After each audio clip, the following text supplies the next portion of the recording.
bhajami radham aravinda netram smarami radham madhurasmitasyam vadami radham karunavaradham tato mamanyasti gatir nakapi. Jai Shri Radhe Shyam. Jai Shri Radhe. Boa noite, Prabhuji. Brihad Bhagavatamrita Ki Jai. Que Jai, dando pranams. Então a gente parou no nosso encontro de quarta-feira passada do Shri Brihad Bhagavatamrita de Srila Sanatana Goswami Pad. A gente parou no meio de um comentário de Srila Sanatana Goswami Pad e Srila Gurudev. O comentário a esse verso. Para confirmar esse assunto, as escrituras tais como Srimad Bhagavatam, palavras de grandes personalidades tais como Shri Narada e Palada, e a conduta de grandes almas como Shri Shuka e Sanaka, impecavelmente dão prova para estabelecer com autoridade a excelência do serviço devocional. Para quem quiser acompanhar, é na página 398 do Brihad Bhagavatamrita em inglês. Isso, obrigado. Então, continuando daqui assim, acho que a gente leu o verso Atmarama, não? Mas enfim. O senhor parou ali na segunda página do verso, Srimad Bhagavatam 3.25.32. Lá embaixo. Depois do verso Atmarama. Tá. Bhakti Siddhir Gariyasi. Entre todos os tipos de perfeição, Bhakti deve ser considerada a melhor. Bhakti Siddhir Gariyasi. Neste contexto, a palavra Siddhi significa liberação. Esse é um verso de Kapila Dev, né? Terceiro canto, capítulo 25, Kapila Dev, se eu não me engano, está falando com sua mamãe Devahuti. E aí, também no sexto capítulo, outro verso super famoso do Srimad Bhagavatam, que fala assim: Narayana parasarve nakutaschana bibhyati swarga pavarga narakeshwapi tulyarta darshinaha. Aqueles que são inteiramente devotados a Narayana nunca ficam dominados, nunca se deixam dominar pelo medo. Para eles, o céu, a liberação e o inferno, tudo isso é igual. Então essa é a tradução do verso, né? Narayana prasarve nakutaschana bibhyati. Bibhyati, nenhum medo. Na bibhyati, não tem medo. Nunca ficam tomados pelo medo. E para eles, qualquer lugar é a mesma coisa, né? Céu, liberação, inferno, qualquer lugar nesse mundo material é a mesma coisa. E em louvor a Shri Bhagavan, o Srimad Bhagavatam afirma no 10º canto, capítulo 8.7: Duravagatma tattva nigamaya tavata tanosh charita mahamritabdhi parivata parishramanaha na parilashanti kechid apavargam apishwarate charana saroja khamsa kula sanga vishishta griha. Ó onipotente, você tem você se manifesta diante de nossos olhos para nos revelar a sua Bhakti, que é tão difícil de entender. Os seus devotos elevados, imersos no oceano da ambrosia pura de seus passatempos e saboreando o néctar de seus pés de lótus, esqueceram-se inclusive de seus próprios corpos. Para não falar desses grandes devotos, mesmo aqueles influenciados pelos devotos a abandonar seus lares e praticar ou procurar alcançar o serviço devocional, não têm desejo de liberação, né? Isso para não falar dos grandes devotos. Mesmo aqueles que são influenciados pelos grandes devotos, de maneira que abandonam seus lares e perseguem o serviço devocional, eles também não têm desejo de liberação. Além disso, Srimad Bhagavatam, no 5º canto, afirma Mahatam Madhudvit Sevanurakta Manasam Abhavopi Phalgo. A liberação é inteiramente insignificante para devotos absortos no serviço a Madhusudana. Milhares de exemplos como estes estão aí, estão disponíveis, bem como a evidência sob a forma dos insights, das percepções das grandes autoridades de tempos antigos, de tempos remotos, tais como Shri Narada, Shri Prahlad e Shri Hanuman. Hanuman afirma no verso citado no Shri Bhakti Rasamrita Sindhu: Bhava Bandha Chide Tasmai Sprihayami Namuktai Bhavan Prabhur Aham Dasa Iti Yatra Vilupyate. Ó Senhor, muito embora a liberação corte o cativeiro ou o grilhão da existência material, eu não aspiro a alcançá-la. Nesse estado, ou no estado da liberação, o nosso relacionamento, o relacionamento que nós temos com você sendo o Senhor e eu sendo o servo, não, ele está falando do relacionamento dele com o Ram, né? Então, o nosso relacionamento pelo qual você é o Senhor e eu sou o seu servo, esse relacionamento, nesse estado de liberação, ele seria destruído. Entre os acharyas modernos, Shri Shankaracharya Pad, a personalidade mais elevada e o preceptor mais destacado, é onisciente e um exímio apresentador da exegese ou exegese, né, das escrituras. Exegese, acho que é exegese, mas enfim, exegese seria a quintessência, né? Não é isso? Aquilo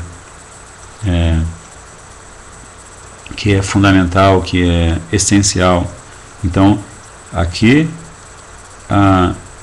os Vedas, os Bhakti Shastras, né? Porque aqui são as palavras dos Bhakti Shastras, eles estão glorificando Shri Shankaracharya Pad. É uma interpretação profunda, uma internet de significado, realmente é algo nesse sentido, como o Senhor explicou. Eles estão glorificando Shankaracharya, né? Porque está aqui, está entre aspas, está aqui a continuação.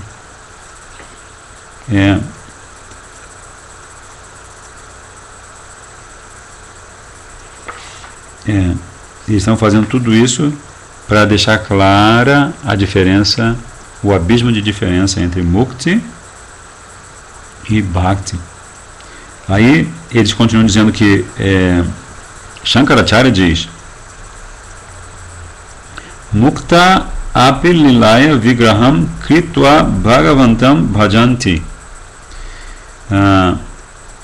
Para realizar passatempos, as almas liberadas também aceitam corpos e deste modo ocupam-se no serviço amoroso a Shiva Bhagavan para realizar passatempos.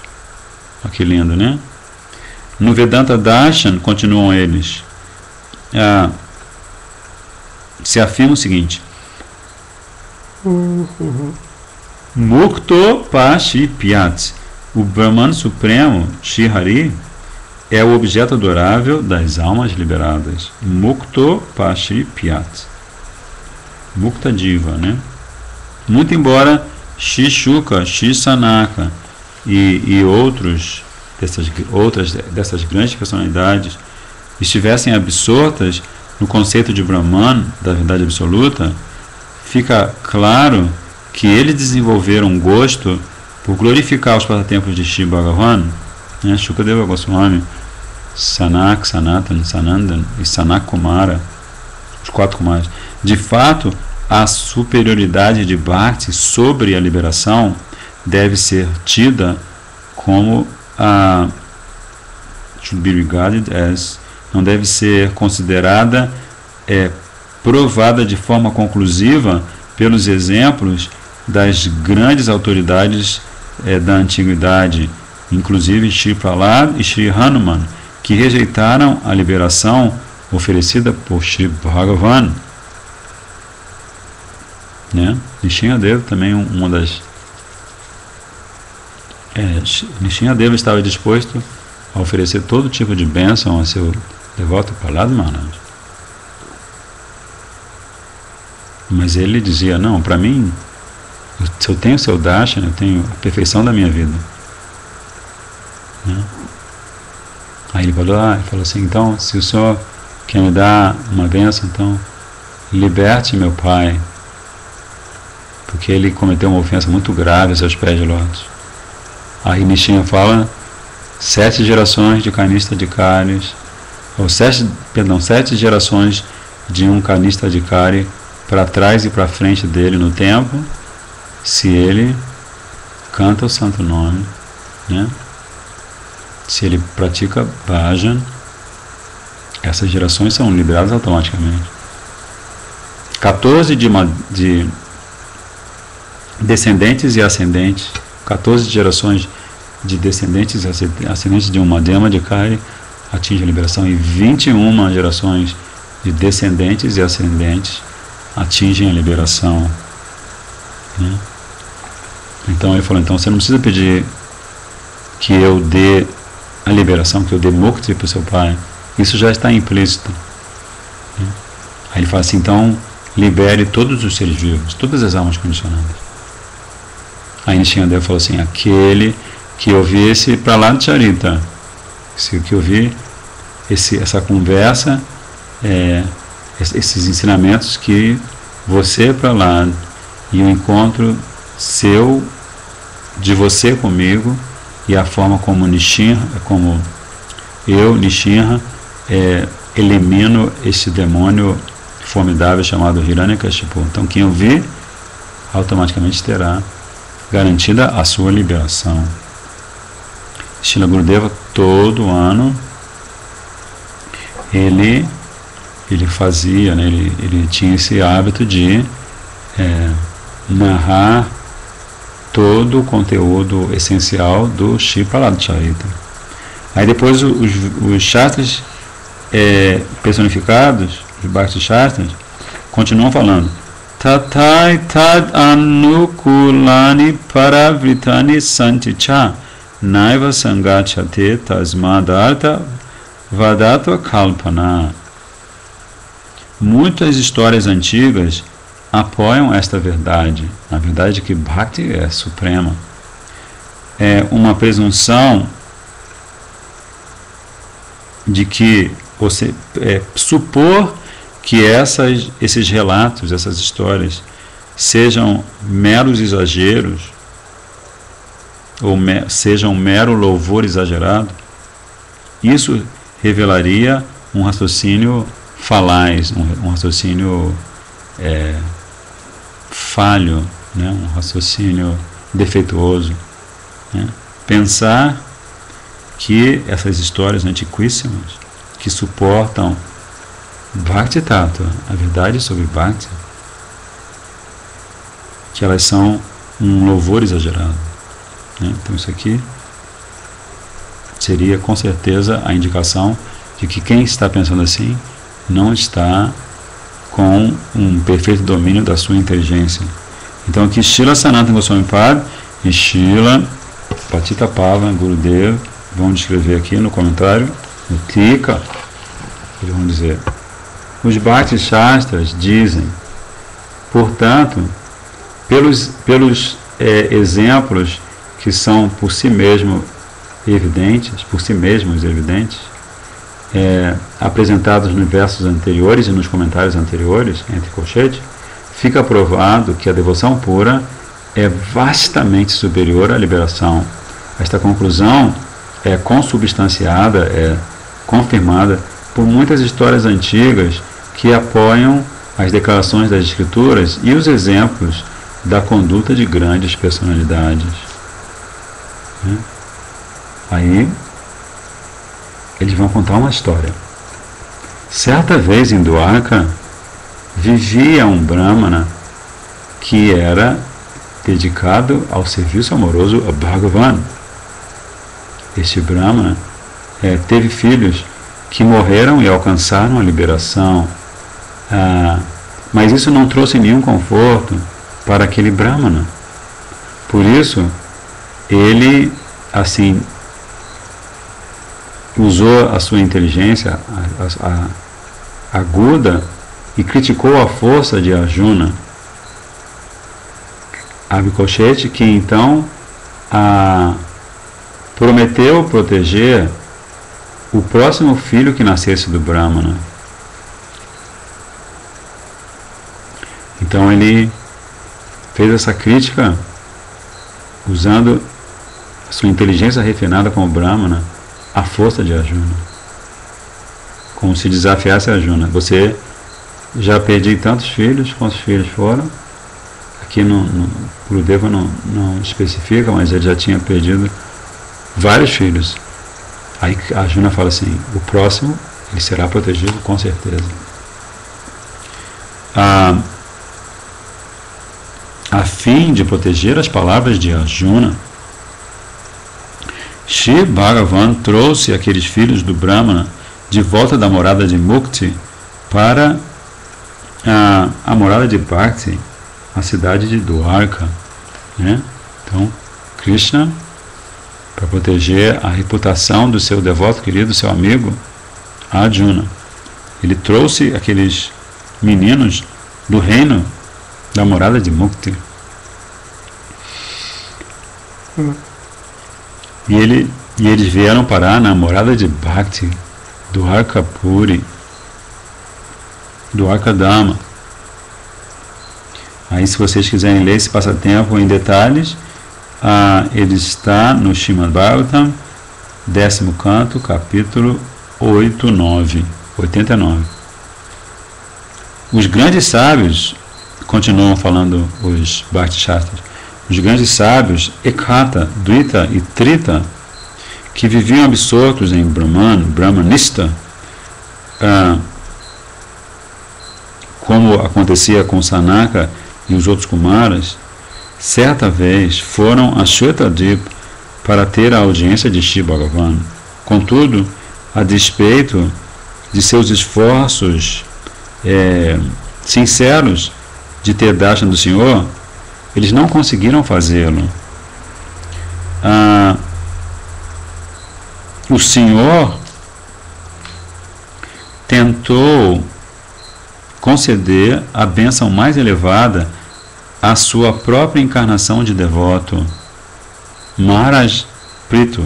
Mas Prithu Maharaj rejeitou, dizendo no Bhagavatam, Yatacharet balahitam pita swayam tatatvam evarhasi nasamihitum. Ó Senhor, suas palavras, aceite uma dádiva, confundem o universo inteiro. Toda vez que Krishna, pessoalmente, ou que os seus avatares chegam para seus respectivos devotos e falam, não, eu quero que você aceite uma bênção, essas palavras confundem o universo inteiro. Por isso, ó Senhor, assim como o pai pessoalmente deseja o benefício do filho, depois de considerar o meu bem-estar, por favor, me dê qualquer bênção que você considere melhor, que você considere sendo a melhor.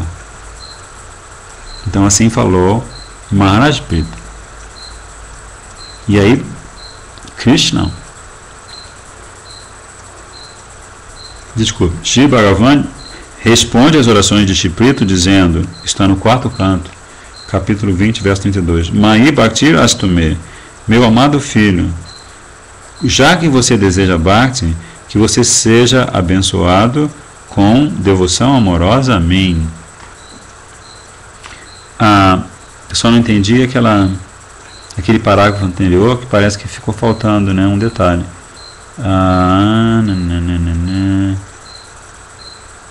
Porque esses Bhakti Shastras personificados falam desses três sábios, Ekata, Dvita e Trita, que eram Brahmavadis, como Sanaka e os outros Kumaras, e foram a Shvetadvipa para ter audiência de Shiva Bhagavan. Contudo, a despeito de seus esforços,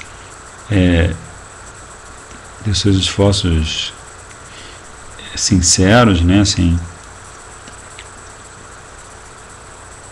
seus esforços vigorosos, podemos dizer, de ver o Senhor, eles não conseguiram vê-lo.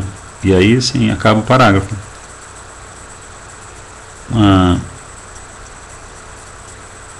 Mas, enfim, há muitos relatos históricos como esse sobre o comportamento de grandes personalidades que dão evidência da superioridade de Bhakti sobre a liberação. Né? Então, Prithu Maharaj não aceitou. Tá. Eu acho que caiu a ficha aqui. Então, Srila Gurudeva e Srila Sanatana Goswami Pad dão um exemplo desses três sábios, Ekata, Dvita e Trita, como sendo sábios que não alcançaram a liberação, que não tiveram o darshan de Bhagavan, porque eles viviam absortos no Brahman, né? E por isso Krishna se reserva o direito de se mostrar, de mostrar sua forma transcendental e de se relacionar com quem ele quiser, né? Krishna como Srila Bhaktivinoda Thakur gosta de dizer, ele é o supremo autocrata.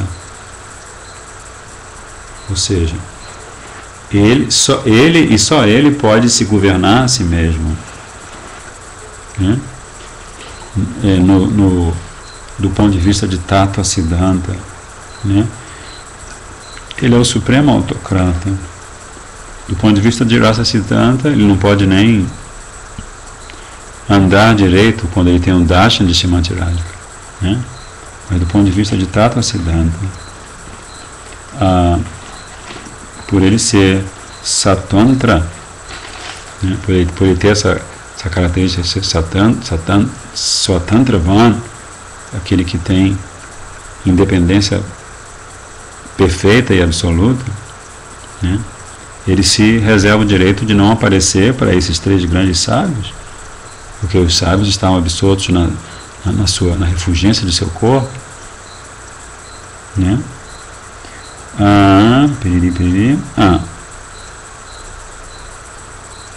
Então, os Bhakti Shastras dizem que falam desses muitos relatos históricos a respeito do comportamento de grandes personalidades que dão evidência, ou que são evidência da superioridade de Bhakti sobre a liberação. É incorreto rejeitar esses relatos históricos considerando-os mero exagero.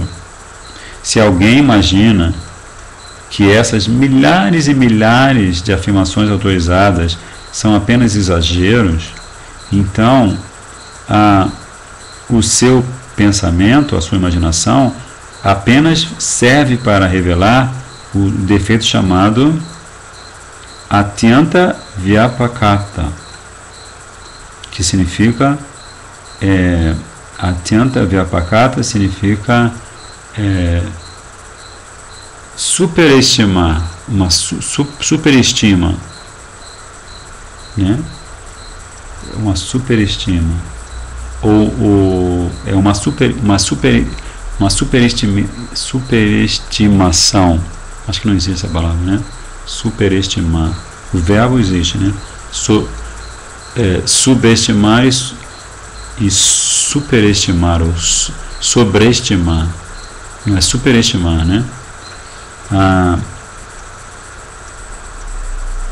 E também o outro defeito que é mencionado pelos Bhakti Shastras, além desse Atyanta Vyapakata, é o defeito de Kutarka, ou o raciocínio falaz, né, o raciocínio, como se diz, errôneo, falho, né, falho, mas enfim. Então eles continuam, estão dando um discurso muito interessante sobre Bhakti. Athapi acharya mana sa nashtikatvam vitamvati kshipet kaupahitaram tam dustare narakotkare. Aquele que considera esse corpo de provas das escrituras, né, este conjunto de provas das escrituras, o comportamento de grandes autoridades e os relatos históricos famosos. Então, aquele que considera essas três coisas, né? Primeiro, todo o conjunto de evidências das escrituras. Depois, o comportamento das grandes autoridades, dos sadhus, dos munis. E depois, os famosos relatos históricos. Então, quem considera esses três elementos como meros exageros, revela sua mentalidade de infiel.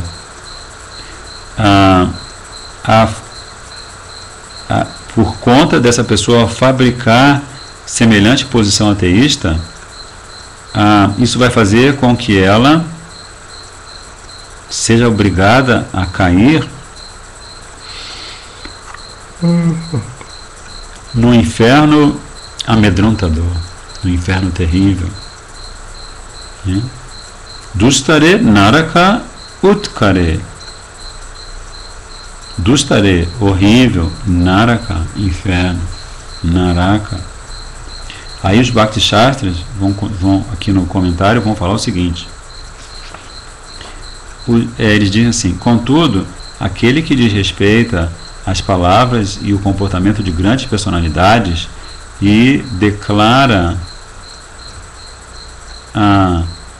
que a evidência aprovada pelos acharyas ou preceptores espirituais é imaginária, essa pessoa que diz respeito assim às palavras e o comportamento desses sadhus, ela é contrária às escrituras védicas. Em outras palavras, se ela alega que essas declarações autorizadas são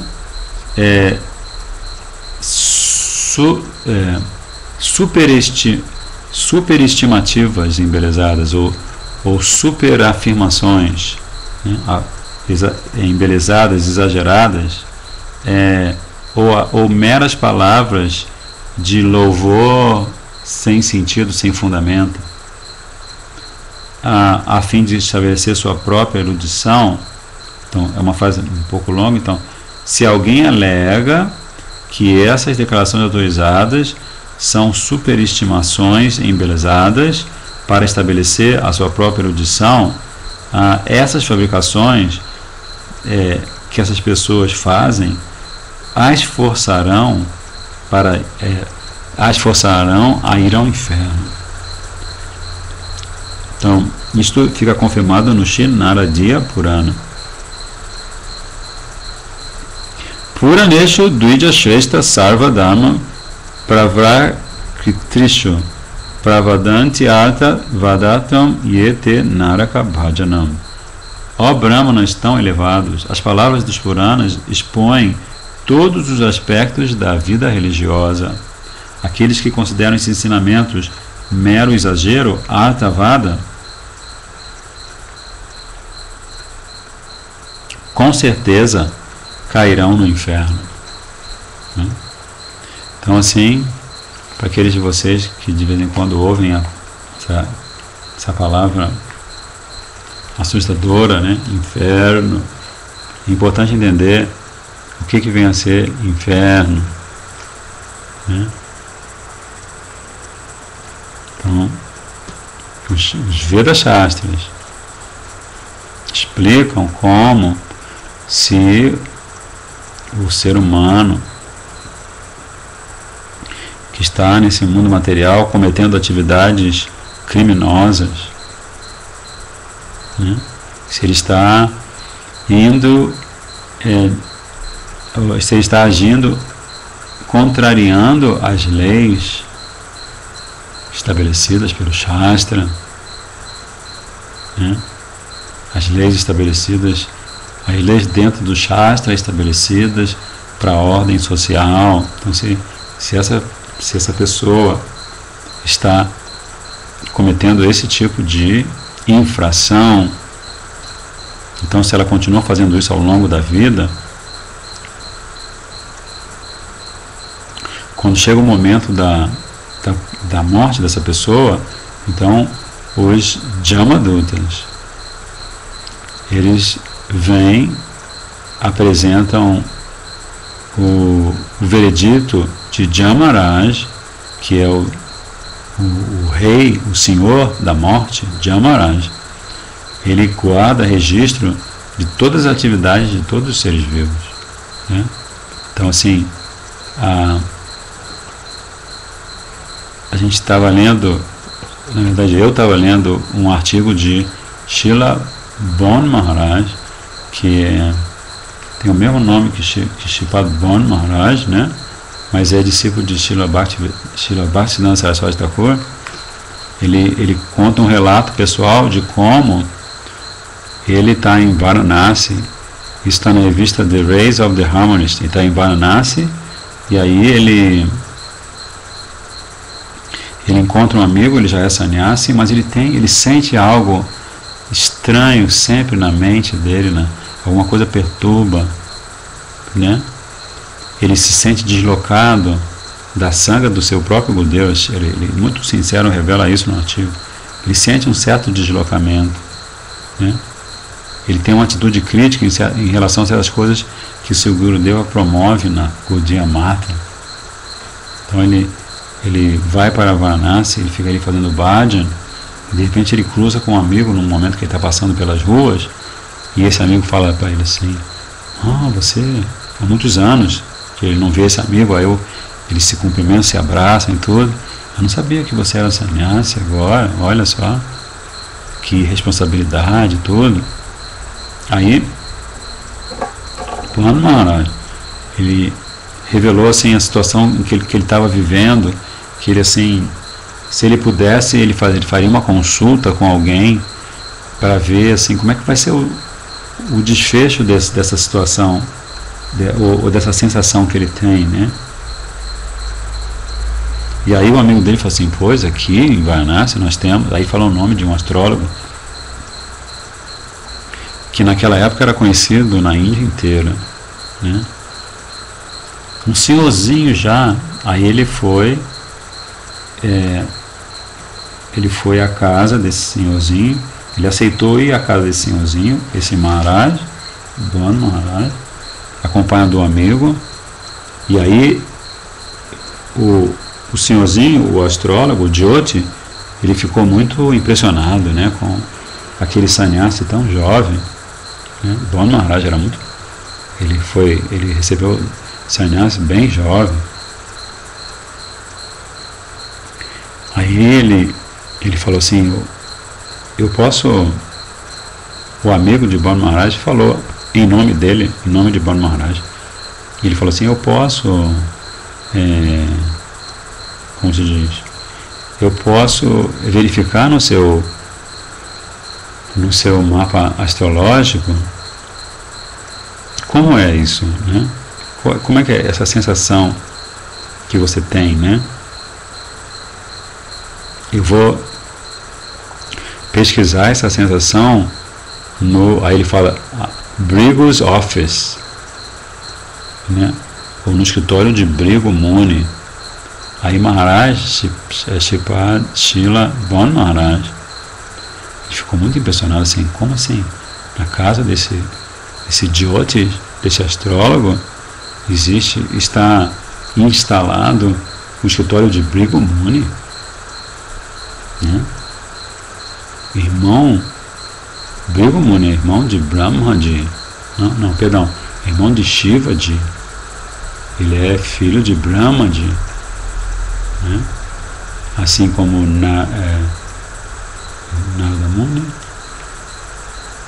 Narada Muni também, né? Narada Muni, Parashara Muni, os 7 rishis, como Pulasya Rishi, Angira Rishi, Atri Rishi, né? Narada Muni também nasce, né, do discernimento de Brahmaji, não é? Se eu não me engano. Mas enfim, ele é um desses. Narada Muni, não, acho que estou me confundindo aqui sobre Narada Muni. Deu branco total. Mas ele é Bhrigu Muni, ele é filho de Brahmaji, e por isso ele é irmão de Shivaji. Então aí o Maharaj fica muito assim, uau, ele tem o escritório de Bhrigu Muni aqui na Índia, está em Varanasi, na casa desse Jyoti. Aí eles entram assim, eles entram num quarto, aí assim tem inúmeros conjuntinhos assim de papirinhos, né? E cada papirinho daquele é um mapa astrológico védico, né? Aí Maharaj olha para o senhor bem idoso, ele olha para esse senhorzinho assim e fala assim, mas será que o senhor consegue encontrar? Parece que tem assim um universo de mapas astrológicos. Aí ele sorri assim para Bhan Maharaj e fala assim, Bhrigu Muni, ele é um Muni, ele é um Brahmana muito organizado. Eu conheço a forma como ele dispôs esses dados. Aí ele vai assim, rapidinho, tchum, aqui está o seu mapa. Aí ele fala assim, numa vida anterior, você duvidou da eficácia da missão do seu Gurudeva. E por isso nessa vida, você nasce novamente como discípulo dele para você se libertar, para você se purificar dessa ofensa. Aí, assim, na verdade, Srila Bhan Maharaj, ele conta essa história da própria vida dele para ilustrar a glória do seu Gurudeva, né? Porque ele, assim, apesar de, claro, ter ficado impressionado com o que ele ouve daquele astrólogo a respeito de Bhrigu Muni, assim, o que o deixou, como se diz, o deixou realmente impressionado foi o fato de ser localizado no mapa dele, que numa vida anterior ele tinha tido uma atitude um tanto ou quanto contrária às determinações de seu Gurudeva. Então nessa vida ele tinha aquela sensação que ele não sabia explicar de onde vinha, né? E aí, por ele ser um Vaishnava, na verdade, ele está vivendo essa lila, né, como a gente acaba de ler aqui, não se lembra? Acaba de ler assim que as almas liberadas, elas aceitam o corpo para se deleitarem na lila do seu Gurudeva, Acharya Lila, na lila de Mahaprabhu, na lila de Radha Krishna. Então eles aceitam o corpo neste mundo, né? Então a gente começou a falar sobre essa história toda porque por causa do inferno, né? Isso, por causa do inferno. Por causa do inferno, porque às vezes as pessoas ficam um pouco conflitadas, assim, mas como assim inferno? Inferno é um conceito assim, tipo, você fala do bicho-papão para uma criança, não, cuidado, não vai ali não, que o bicho-papão vai te pegar. Então o inferno seria apenas um conceito para amedrontar as pessoas de maneira que elas não cometam delitos, né? Mas na verdade assim como as leis, para não cometer, que as pessoas têm medo, para não cometer. As pessoas têm medo, Elas, por exemplo, uma pessoa muito pobre, esposa e filhos passando necessidade, passa por um supermercado e não tem nenhum tostão. Imagina assim a ansiedade que ela experimenta no seu íntimo, né, na sua mente, né? Muito barra pesada. Mas ela tem medo, ela por um lado ela tem o ímpeto, ela quer libertar o ímpeto de entrar naquele supermercado e saquear o mercado para levar muita fruta, legume, né, muito cereal para os seus filhos, para a sua esposa. Mas é como o Prabhuji falou, assim, o medo que a lei impõe sobre o cidadão, né? Porque a pessoa sabe, alguém assim fez isso e foi preso, né? Então, da mesma forma, aquele ser vivo na forma humana que faz isso assim, ou seja, que mata alguém, que explora alguém, né? E assim por diante, esse indivíduo, se ele não encontra um Vaishnava no caminho da sua vida, né, que foi o caso de Ajamil, né? Ajamil, ele teria sido levado pelos Jamadutas para Jamaloka. E lá, Jamaloka pega esses pergaminhos parecidos com pergaminhos de Brigumuni, que eles, na verdade, eles trabalham juntos, eles são da mesma empresa, né? O astrólogo e Jamaraj. Então, Ajamil, quando os Jamadutas se aproximaram para levá-lo por conta de todas as atividades terríveis, né, que a gente na tradição Vaishnava chama de atividades pecaminosas ou Papa Karma, ele ia com certeza ter um destino, depois de abandonar aquele corpo, muito complicado, né? Mas ele falou Narayana, Narayana, Narayana, à beira da morte, né? Ele fez o que transcendentalistas se preparam para fazer ao longo da vida inteira, né? Como Jamunacharya, na Gita de Prabhupada, ele tem essa citação famosa que diz que eu morra,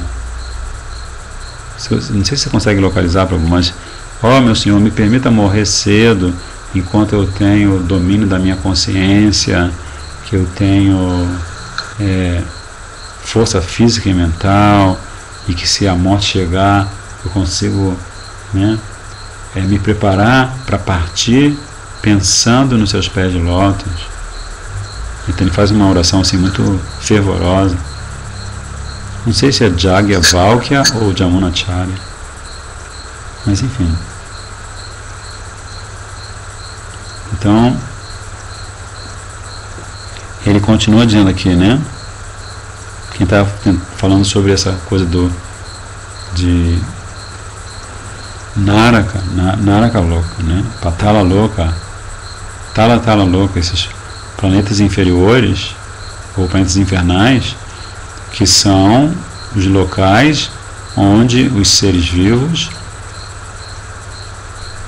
ou especialmente a diva que esteve num corpo humano, essa diva, se ela comete papa karma, se ela acumula muita atividade pecaminosa, então ela não tem a garantia de nascer novamente como ser humano. Isso Krishna também explica no Bhagavad Gita, né? Que a diva, o ser humano que vive a maior parte da sua vida sob a clara influência do modo da ignorância, de Tamaguna, e que por isso realiza atividades pecaminosas, ele está fadado a nascer nas espécies inferiores. É isso que Krishna fala especificamente. Ele nasce em espécies inferiores de vida, que para ele seria a forma como ele colhe o fruto das suas atividades pecaminosas, né? Que chama-se Papa Karma Phala. Então vai nascer em outras espécies de vida e vai viver condições infernais, né? Infernais assim no sentido do sofrimento, né? O sofrimento representado pela ignorância quase absoluta da sua própria identidade, né? Ou da sua própria função na natureza. Como tem certas espécies de vida que são como pequenos autômatos, como robozinhos, né? Ou seja, a diva que estava numa forma de vida superior, que comete papa karma e pelos cálculos e pelo desejo que ela desenvolve, ela é levada a nascer nessas formas inferiores de vida, né? Nessas espécies inferiores de vida. Aí depois também Krishna fala que aquele que realiza atividades piedosas, que está sempre em sattva guna, que é limpo, veraz. Desculpe, hoje estou bocejando muito. Ele é limpo, veraz, assim por diante. Este, quando abandona o corpo, ele pode alcançar Swarga Loka, ele pode alcançar os planetas celestiais, né? Então isso tudo, essa é a ciência. É como Krishna fala, esta imperecível ciência do yoga, né? Uma ciência que está sendo aqui também explicada por outro ponto de vista pelos Bhakti Shastra.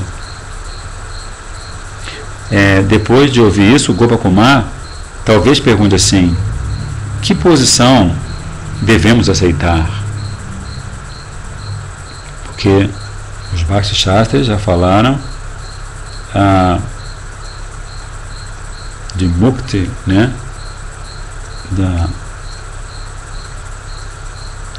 Eles estavam falando, na verdade, de três coisas, né? Do exemplo das grandes personalidades, se lembra? O exemplo das grandes personalidades. Que mais? Não, acho que é no verso anterior. Deixa eu ver aqui.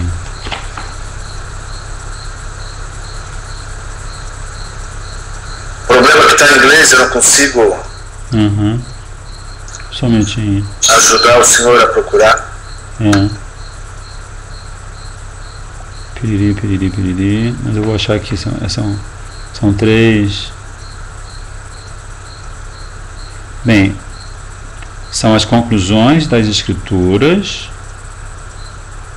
os exemplos das grandes personalidades e os relatos dos passatempos que envolvem essas grandes personalidades, certo? Então, porque o argumento aqui é que eles dizem é incorreto rejeitar esses relatos históricos considerando-os mero exagero, né? Então, os relatos históricos, a evidência do Shastra e que mais? E o exemplo das grandes personalidades que são, vamos dizer assim, as personagens, né, desses relatos históricos, né? Então esses três itens, eles devem ser considerados como a prova da sobreexcelência, né, da posição supremamente superior de Bhakti. Esse é o... Aí Gopakumar pode ser que, né, como Sanatana Goswami sempre faz, ele apresenta o argumento e a refutação do argumento. Ele fala assim: talvez aqui Gopakumar pergunte que posição deve ser aceita. Em resposta, os Bhakti Shastras personificados dizem: devemos aceitar a posição, olha só, que a posição que estabelece os 4 versos, começando com Bhagavanstu para Brahma, que seriam os versos 178 e 181 desse mesmo capítulo. Interessante. Então, esses 4 versos, Prabhuji, o que significam mesmo? Só um minutinho. 178. Deixa eu só localizar os versos primeiro que eles citam. Espera aí.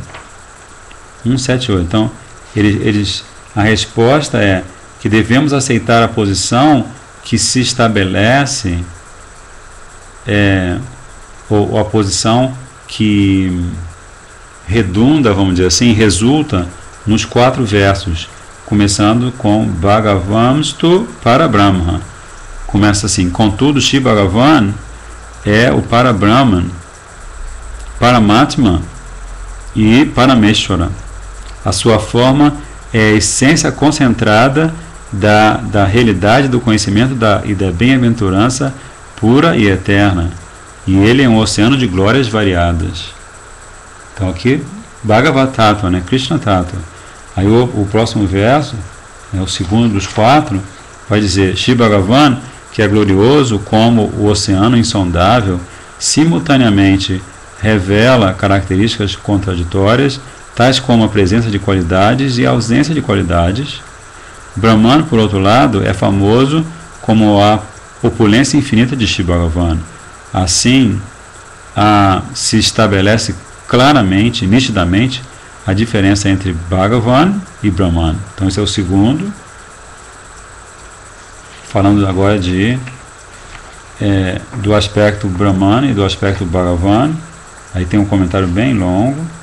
Aí vem agora o verso 181. Por isso, os belos pés de lótus de Shri Bhagavan são a essência concentrada da felicidade, que só se percebe, que só se assimila, se experimenta através de Bhakti. Aqueles que experimentam a doçura de Bhagavan por intermédio de Bhakti, com certeza alcançam essa felicidade transcendental concentrada, né?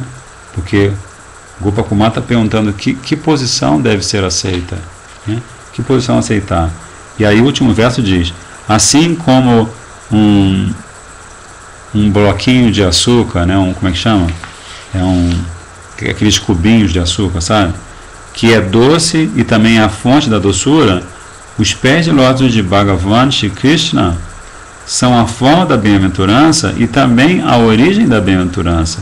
Brahman, contudo, é apenas bem-aventurado, não é sua origem. Então, com esse é o 4º verso que os Bhakti Shastras destacam. Eles também falam assim, há outros versos, né, como por exemplo Brahma Samhita, também tem vários versos: Ishvara Parama Krishna Satchidananda Vigraha Anadi Radhi Govinda Sarva Karana Karanam. Então o Senhor Brahma descreve tantas correlações de Krishna em relação às suas manifestações, seus avataras, né? Brahma Samhita descreve em detalhes maravilhosos a situação de Goloka Vrindavana, né? Que todo passo é uma dança, toda palavra, todo passo é uma dança e toda palavra é parte de uma canção. A gente estava lendo hoje de manhã, né? Uma citação do Brahma Samhita que Srila Prabhupada faz no seu comentário, ou é Ramandarai diretamente, eu não me lembro se é Ramandarai ou Srila Prabhupada, mas enfim, há pessoas, continuam os Bhakti Shastras, que aceitam sofrer por muitas vidas em seu contínuo esforço em busca da liberação. Olha só que interessante. Há pessoas que aceitam sofrer ao longo de muitas vidas em seu esforço contínuo em busca da liberação. Elas fazem muitas austeridades, né, e tudo mais. A mensagem aqui é que elas devem tomar cuidado, ou elas devem ter o cuidado de abandonar o conceito de que as glórias da devoção amorosa ao Senhor são louvores exagerados, ou seja, atavada. Essa é a mensagem que está sendo dada aqui, né, pelos Bhakti Shastra. Aroshlagya Khatam moksho daityanam apidrishyate taireva shastrai nindyante ye go vipradi gatinaha. Como pode ser a liberação digna de louvor? Ou como pode alguém considerar que a liberação é digna de louvor? Ela é alcançada, ela é conquistada, inclusive, por demônios que são matadores de vacas e brahmanas. Demônios castigados pelos próprios adeptos da liberação.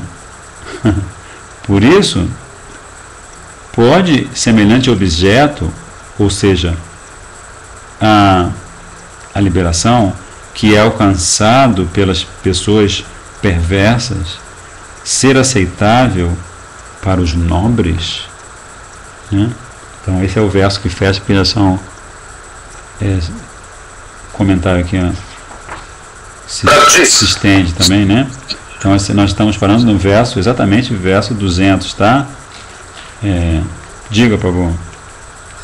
Esse verso aqui, né, que a liberação é algo que é alcançada pelos demônios que matam brahmanas e vacas, também se refere aos demônios que Krishna mata? Também, sobretudo, né? Porque o que a gente tem um detalhe específico aí em relação à sua pergunta, é quem mata os demônios, né?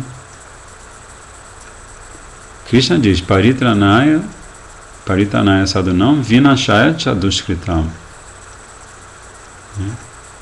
É claro que também, se você ler o primeiro canto do Srimad Bhagavatam, se eu não me engano, é o primeiro canto, ou talvez segundo, agora minha memória para variar está falhando, você vai ver como que Shukadeva Goswami, num determinado momento, ele vai descrever diferentes classes de sub-raças demoníacas, né? Você tem os Rakshasas, os Jakshas, os Pulindas, os Hunos, que são os europeus, no segundo canto, né? Esse nome também. Segundo canto. E aí Srila Prabhupada, no comentário, ele vai fazer a equivalência, né? Cada um deles, ele fala também dos Jadavas, ou Javanas, os Javanas, que são os ciganos. Eles também têm um momento na história de Bharatabarsha, né? Do que é originalmente o planeta inteiro, o nome do planeta inteiro, que à medida que o tempo vai passando e Kali Yuga vai avançando, então vão acontecendo diásporas, né? ou êxodos, os kshatris, as classes mais poderosas, que são orientadas pelos brahmanas, eles vão expulsando essas subcastas, vamos dizer assim, demoníacas, né? Que vão criar as chamadas novas civilizações, né? Como a civilização grega, a civilização romana, né? Enfim, é todo um estudo aí interessante, mas assim, outra coisa muito interessante de se considerar é que quem mata os demônios, né? Esses grandes demônios, Hiranyaksha, Shishupal, Dantavakra, todos eles praticamente são mortos por Krishna ou algum dos seus avataras. Claro que às vezes também seus devotos kshatras, né? Como o próprio Arjuna, né? Estou tentando me lembrar de devotos de Krishna que são reis e que matam demônios também, né? Mas não é Vishnu que mata os demônios, Prabhuji? Não, é Vishnu, mas o seu devoto também, às vezes acontece, né? Arjuna, eu me lembro que ele não consigo me lembrar o nome do demônio, mas ele matou um demônio, porque ele tem a Shakti de Krishna. Então, é Vishnu ou quem tem Vishnu Shakti pode fazer isso, né? Porque na verdade o Vaishnava, a Shakti dele faz com que ele, em vários sentidos, seja mais poderoso que o próprio Vishnu, né? Como, por exemplo, você pode ver isso comprovado no passatempo de Maharaj Ambarish, né? Que Maharaj Ambarish é ameaçado por Durvasa Muni, que fica com muita raiva dele depois de chegar do seu banho no Ganges, no Jamuna, acho que não foi Ganges, no Jamuna. E ele vem com aqueles 60 mil discípulos e ele percebe que, bem na hora que ele entra no palácio, ele percebe que Ambarish Maharaj acaba de beber água, que pode significar romper o jejum ou não, se a pessoa no dia anterior fez jejum nirjala de tudo, aquela água ela pode ser considerada a forma de quebrar ou não o Ekadashi. Mas Durvasa Muni, ele imediatamente fica irado, ele tira do seu cabelo assim um demônio, ele joga esse demônio ígneo na direção de Ambarish Maharaj. Mas a Sudarshana Chakra imediatamente se manifesta e, oi Haribo, tá aí, ó, aí na estantezinha, no lugarzinho. Então a Sudarshana Chakra imediatamente se manifesta e elimina aquele demônio, né? Aí depois do Vasa sai naquela corrida, fugindo da Sudarshana Chakra.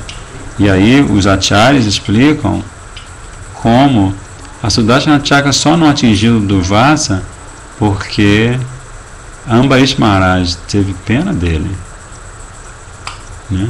Ambarish Maharaj teve compaixão e orou, ó Thakurji. Ambarish Maharaj, ele adorava a deidade com muita fé, né? Ele orava para a sua deidade, não permita que esse Muni, um hóspede do meu palácio, que ele seja morto, né? Se você quer persegui-lo por algum motivo, faça, mas não o mate. E aí ele vai correndo assim até que ele chega diretamente na presença de Vishnu, em Vaikuntha, Narayana. E aí o que Narayana fala? Narayana fala, olha, a única coisa que você pode fazer é você pedir perdão a Vaishnava, a Ambarish Maharaj, né? Então Vishnu fala assim, quando meu devoto é ofendido, não tem nada, está fora do meu controle fazer alguma coisa, né? Então, na verdade, o Vaishnava, pelo amor que ele compartilha com Krishna, ele tem mais poder que Krishna, porque ele pode controlar pelo seu amor e pela sua devoção aquele que tem poder sobre o poder, né? Que é Krishna. Mas o Vaishnava tem poder sobre aquele que tem o poder sobre o poder, né?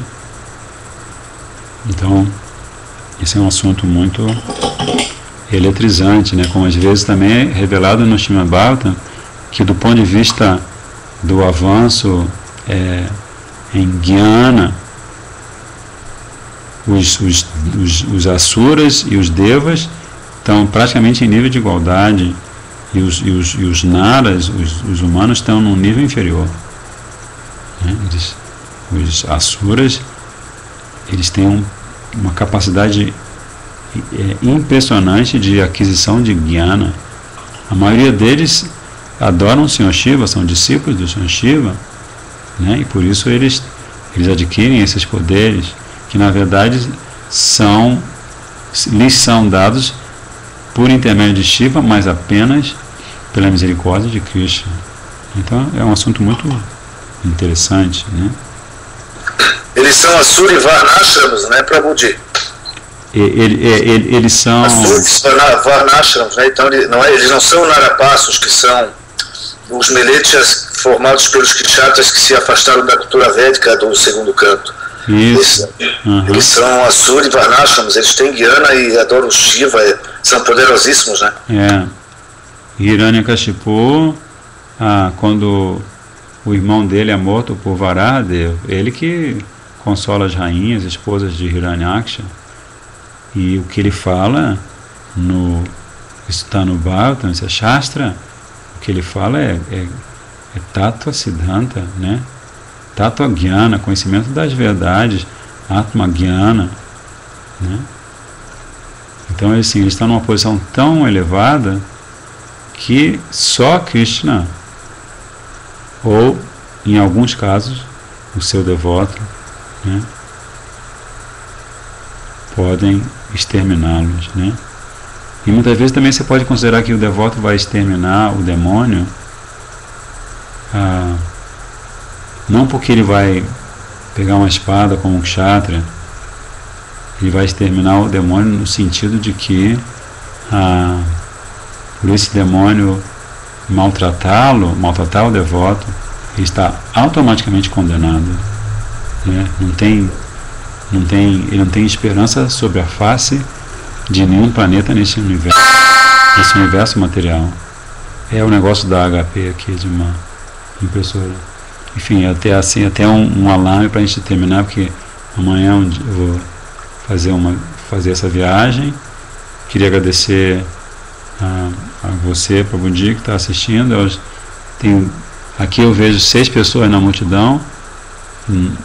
Nunca sei exatamente o que significa isso, mas queria agradecer. E sobre os próximos 10 ou 15 dias, eu não sei como vai ser a situação, mas acredito que já foi feito o convite, né? E talvez vocês tenham a agradável surpresa de receber pelo Facebook um anúncio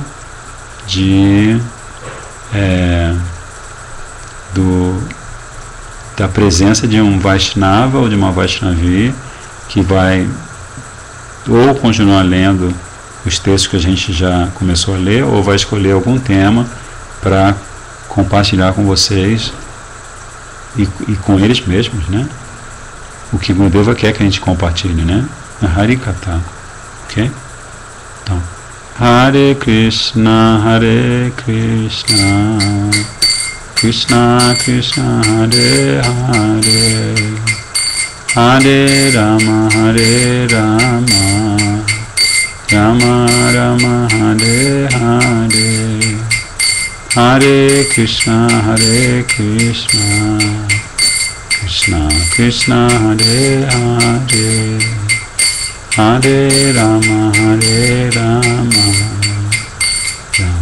Rama Rama, Hare Hare, Hare Krishna, Krishna Krishna, Hare Hare, Hare Rama, Rama Rama, Hare Hare, Hare Krishna, Krishna Krishna, Hare Hare, Hare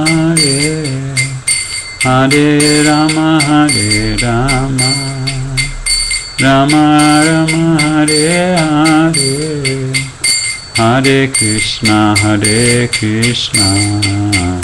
Krishna Krishna, Hare Hare, Hare Rama, Rama Rama, Hare Hare, Hare Krishna, Krishna Krishna, Hare Hare, Hare Rama, Rama Rama, Hare Hare. Jai Gauranga Mahaprabhu, Nityananda Prabhu, Giriraj Maharaj, Shri Gurudev Pastapal ki jai, Shri Prabhupada Pastapal ki jai, Rupanam Gurvar ki jai, Jai Premanandi, Hari Bol, Vanchakalpatar Vaisha, Kripa Sindhu Vacha, Pashutanam Pavandev Vaishnadeva Namo Namaha, Dandavat Pranam, Jai